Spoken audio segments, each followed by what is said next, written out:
Sewaktu scroll Instagram suka melihat ya catering diet atau pilihan menu makanan diet yang dijual.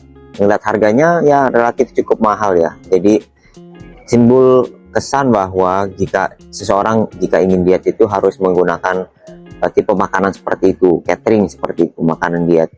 Padahal sebenarnya nggak harus ya, malah bisa jadi itu agak menyesatkan sebenarnya. Jadi di episode ini kita akan bahas kenapa itu nggak sepenuhnya benar dan apa alternatif yang bisa kita lakukan. Sebenarnya tipe makanan yang kita anggap biasa ya, kayak makanan warteg, makanan di rumah kita, itu sebenarnya bisa sih kalau kita tujuannya ingin menurunkan berat badan. Jadi kalau mau diet tuh nggak haruslah pesan makanan catering tertentu, diet tertentu, itu sebenarnya bisa membantu tapi itu bukan suatu keharusan. Jadi makanan biasa aja ya yang rutin kita konsumsi sebagai orang Indonesia itu sebenarnya bisa menjadikan suatu alat untuk kita diet menurunkan berat badan. Sebagai contoh ini saya bisa berikan pembuktian yang sederhana ya yang bisa kalian lakukan sendiri. Misalnya adalah dengan coba kalian kunjungin rumah makan Padang deh. Kenapa rumah makan Padang? Karena makanan ini kan jenis yang bisa dibilang anti diet ya. Kalau kalian mau diet jangan makan ini gitu. Jadi kita coba itu sebagai salah satu contohnya.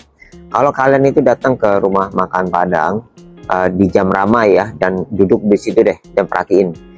Yang datang dan makan di situ itu kalian bisa lihat bahwa ada yang badannya agak gemuk, ada yang normal, mungkin ada juga yang malah badannya kurus gitu ya.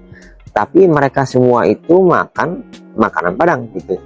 Nah jadi kalau misalkan makanan tertentu, misalkan makanan Padang itu nggak bisa bikin diet, bikin gagal diet, bikin naik berat badan, ya itu sebenarnya udah terbantahkan dengan pengamatan yang sederhana. Kenapa? Karena orang apapun bentuk tubuhnya itu mereka tetap makan nasi Padang. Kalau memang nasi Padang itu membuat seseorang menjadi gemuk, maka yang datang ke restoran Padang dan makan itu ya hanya orang-orang yang gemuk aja.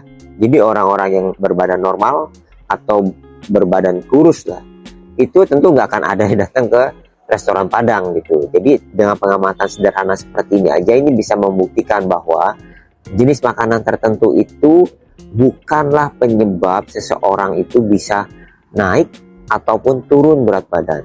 Jadi dengan pemikirannya sama sebenarnya orang kalau mau diet itu ya bisa makan apa aja termasuk makan nasi Padang ini. Jadi intinya bukan jenis makanan tertentu tapi ada faktor lain yang lebih krusial, yang lebih penting. Jadi balik lagi ke catering diet atau makanan diet itu sebenarnya nggak keharusan sih kalau kalian mau diet.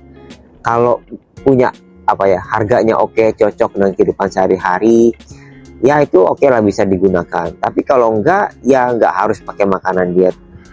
Diet yang, tipe-tipe makanan yang biasa yang ada di rumah kita, atau contoh makan Padang sekalipun, atau makan pizza, mau makan martabak kah, itu semua bisa sebenarnya jika tujuan kalian itu adalah ingin diet. Karena pada prinsipnya bukan jenis makanan tertentu yang menentukan, ada faktor lain.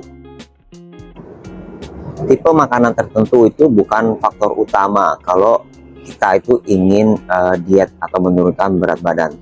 Faktor utamanya itu tidak lain tidak bukan ya balik ke hal yang mendasar lagi, yaitu seberapa besar kalori yang masuk dan kalori yang keluar. Dasarnya itu sih, mau tipe diet apapun, dasarnya itu akan kembali lagi seberapa besar kalori yang kalian konsumsi dan seberapa besar kalori yang kalian bakar untuk kehidupan sehari-hari.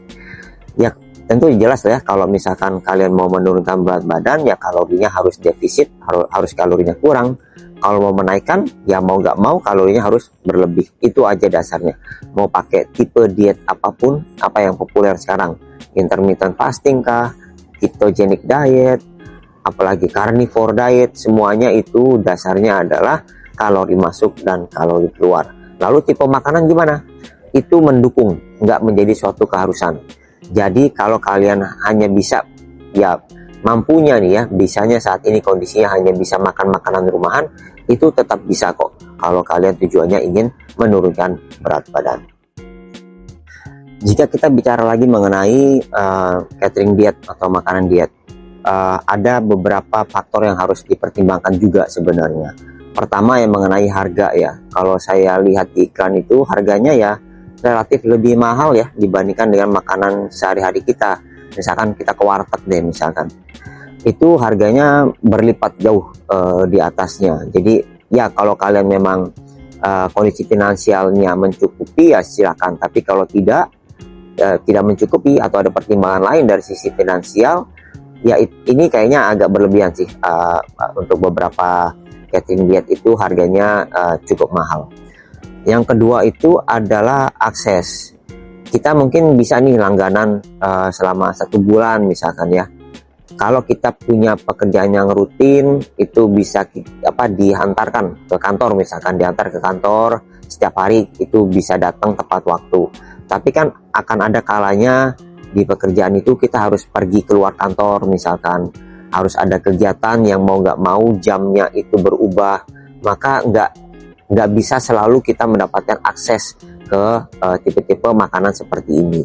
Jadi ada 2 faktor utama sih yang menurut saya itu perlu jadi pertimbangan. Ya pertama itu harga, dan kedua aksesibilitas. Ada kalanya bisa jadi itu kita nggak bisa mengakses makanan seperti itu. Nah, faktor yang ketiga yang cukup penting lagi adalah dari segi rasa sebenarnya. Kita puas nggak, kita nyaman nggak makan makanan diet seperti itu. Kalau misalkan kita makan makanan diet seperti itu, rasanya nggak cocok dengan lidah kita, ya nanti dia dietnya kerasa tersiksa gitu. Diet yang tersiksa itu nggak akan bisa sustainable, nggak akan bisa berkelanjutan. Nah, sedangkan diet tipe apapun, yang paling ampuh itu adalah yang sustainable, yang bisa kita lakukan secara terus-menerus, bahkan sampai kita ya akhir hayat kita, menjadi gaya hidup kita. Jadi akan lebih mampu laksana ya, lebih visible kalau kita memakan makanan yang memang mudah kita dapati sehari-hari. Kalau bagi saya ini contohnya ya, sebagai pekerja kantoran itu ya, makanan warteg itu bisa banget dijadikan salah satu tipe makanan yang menunjang untuk tujuan kita menurunkan berat badan, jika memang itu tujuan dari kita. Kalau kita coba rangkum ya, dan kita summary, sebenarnya tipe makanan diet, catering diet ini ya bisa aja sih jadi alat bantu, tapi tentu ada beberapa pertimbangan, dari mulai aspek finansialnya, aksesibilitas, ketersediaannya, serta dari cita rasa. Nggak semua orang mungkin ya bisa cocok dengan menggunakan catering diet dengan berbagai alasan. Jadi kalaupun tidak bisa menggunakan catering diet, ya bukan berarti kalian itu nggak bisa diet, nggak bisa menurunkan berat badan. Dengan makanan yang biasa kita konsumsi rutin, itu bisa menurunkan berat badan. Karena faktor utamanya bukan dari jenis makanan, tapi terhadap konsep yang paling mendasar, yaitu kalori masuk dan kalori keluar. Oke.